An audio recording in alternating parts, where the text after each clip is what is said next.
as a priestess, having nighttime rituals, especially as a working corporate woman and mother, it is vitally important to align my evenings with the moon and the celestial energies that are happening. When I do, I've noticed when I didn't versus when I start aligning my evening rituals, things, moments, attitudes, meltdowns, temper tantrums, they all kind of lessened during those evenings when I did align my rituals. And by aligning rituals, that's what this video is going to be about.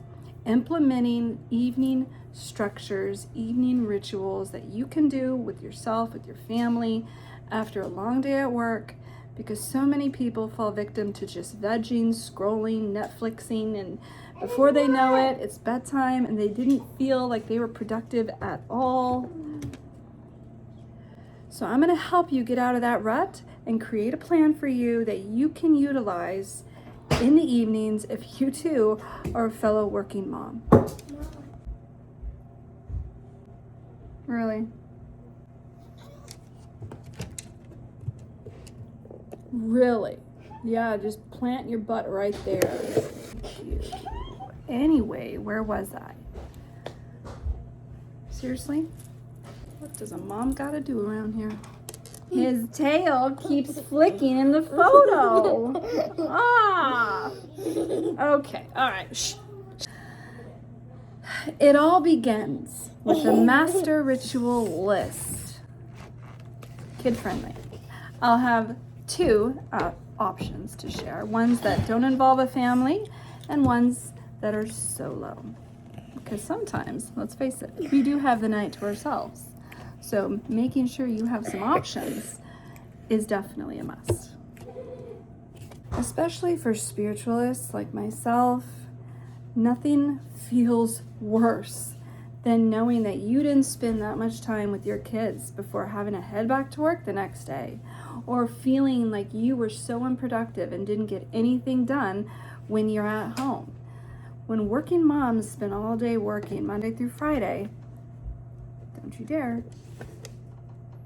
those guilty moments definitely sneak in, and it's not fair. And so having rituals is really important to keep structure in your home, ones that align with your spiritual practice, whatever that may be.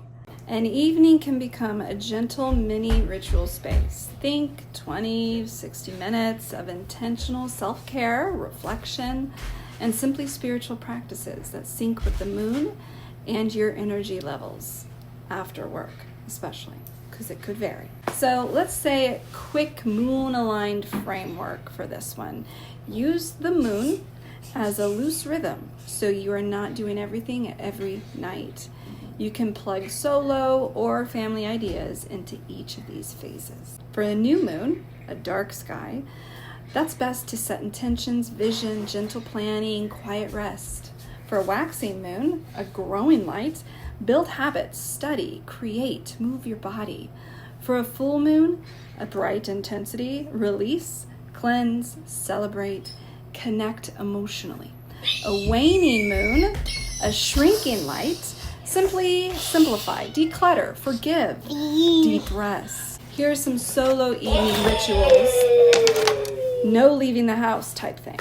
So pick 1 to 3 per night so it stays realistic for a working parent. For new moon evenings, think 10-minute intention setting. Light a candle, place a hand on your heart, breathe slowly, and write 3 intentions for the next lunar cycle in a journal. Do a mini altar reset. Refresh a shelf or a corner or a table where you have your altar with an object for each element: stone, candle, glass of water, feather, leaf, and write a short blessing for your month. A waxing moon, those evenings can also vary. A devotional, spiritual study, read a short passage, scripture, spiritual book, oracle card deck, and jot down 1 sentence about how it applies to tomorrow. Embodied practice, which is like a 10 to 20 minutes of slow yoga, stretching, or mindful walking around your home while repeating a simple affirmation like, I am growing into my next self. We have a pond down the hill that we love to enjoy. Full moon evenings, could consist of cleansing bath ritual. You add Epsom salt or herbs, dim the lights, play music, light candles. As you soak, name aloud what you are ready to release, and then reimagine it going down the drain with the water. Releasing journal. Write a page of I release statements, and then safely tear or shred the paper as a symbolic release. Some waning moon evenings could look like a gentle self-massage after your shower or bath. Slowly massage your arms, your shoulders, and your legs with oil or lotion, thanking your body for getting you through the day. Quiet gratitude ritual. List 5 things you are grateful for from that day, and 1 thing you are forgiving yourself for. Now here's a list of things you could do with your spouse, with your kids, keeping it local, home focused. And these are designed to be short, repeatable, and calming. Not very elaborate performances. A new moon family evening can consist of family intention circles. Everyone shares one hope or goal for the coming week, for the next day. Write them on slips of paper and place them in a jar or on a small family altar space. New beginnings story time is like reading a story or a scripture about fresh starts, and then have each person say one small new habit they want to try this week or the next day. Kind words, helping with dishes, etc. Under a waxing moon, you can do this with the family. Some growth gratitude game. Go around the table and have each person name one way they saw themselves or someone else grow that day, physically, emotionally, or spiritually. Creative nights. Draw or craft together around a theme like what my spirit looks like as an animal or color, and then share what each picture means. Under a full moon, you can do full moon energy reset. So turn off bright lights for about 10 minutes, open curtains or blinds, and then sit together naming what each person wants to let go of, worries, arguments, stress, and end the evening with a short family prayer or blessing. You're under the full moon light. Bath and bedtime blessings are fun. Kids get a warm bath or shower, and then you trace a small sign, a heart, a cross, a star on their forehead, and speak one sentence blessing them before bed. Under a waning moon, with the family, you can have what I call a house energy sweep. Put on calm music, do a 10-minute tidy as a family, imagining you are sweeping out old energy. End by lighting a candle and saying thank you for this home and this day. Do a thankful chair. Choose one family member to sit in a special chair while everyone else says one thing they appreciate about them, and rotate each evening or each week the person that sits in this chair. Simple weekly structure you can reuse. You can loop this structure each week and let the moon phase flavor it up. So 1 water night bath, long shower, or foot soak with intention, whether it be solo or with the kids' bath time. 1 words night, journaling, reading, or shared devotional discussion with your spouse or your family. 1 body night, stretching, yoga, a gentle dance together in the living room. 1 connection night, screen time free, be with spouse, board game, or shared gratitude circle at the table.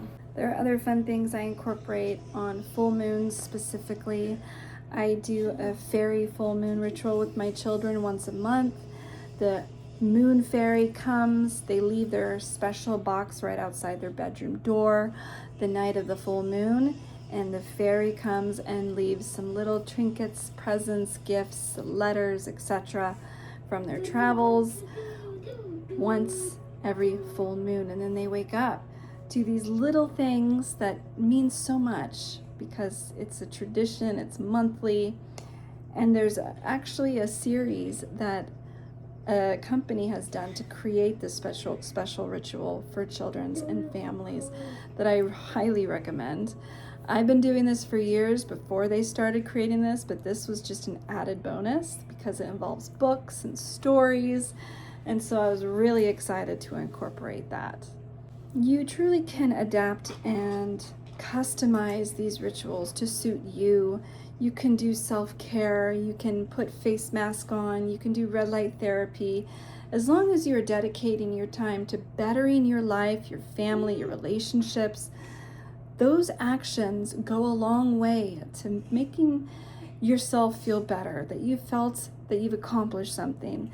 And so when you start the new day tomorrow and you get up for work and it starts all over again, you remember those sweet little rituals you did the night before, and you also look forward to the new ones that evening. And sometimes as a list gets created, you can customize it. Oh, instead of this tonight, how about we do this one instead, because it just suits the evening better. You could swap them. But as long as you have a list to go on, like the ones I provided, you always have something to consider for a wonderful, unique evening of rituals for you and yours. I hope this helps. Follow me if you want some more realistic spiritual guidance. Until then, I will see you in my next video.